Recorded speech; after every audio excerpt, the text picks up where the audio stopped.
We welcome Bishop Timothy today as we discuss the question of whether our thoughts, in addition to our actions, are things that we might want to bring up when we go to confession. Bishop Timothy, it's wonderful to have you here with us. I'm immediately reminded of the words of the prayer that we often say at the beginning of Mass, the I confess, when we say, I confess that I've sinned in my thoughts and in my words, in what I've done and in what I've failed to do. So I wonder whether you could explain a little bit about that. Jesus said in the Gospel, to have thought about something is effectively to have done it. He used that in the example of committing adultery. He said, if you've looked at somebody lustfully, you have committed adultery with them in your heart.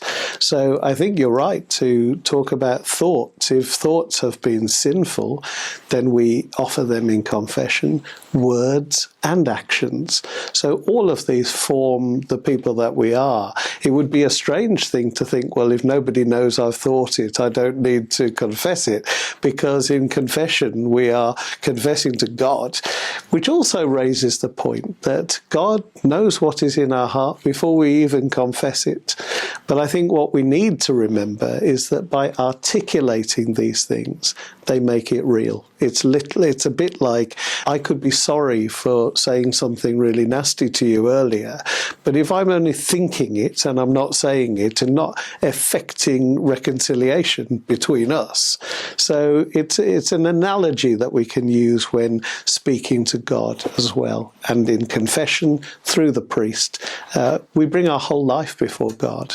God doesn't want us to be steeped in guilt. He wants us to seek his mercy.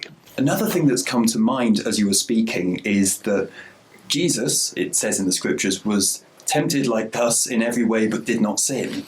And I think it might just be useful to distinguish a little bit between, on the one hand, okay, our thoughts can be sinful and they can be useful to bring up when we go to confession. But what about instances where it's not so much that we're thinking particularly sinful thoughts or anything, but that there's certain ideas in the back of the mind that we keep resisting? Well, I think when we go to confession, we can talk about the place of temptation in our life, and we can thank God for the grace of the occasions when we have resisted temptation. So we can ask for spiritual guidance in that way.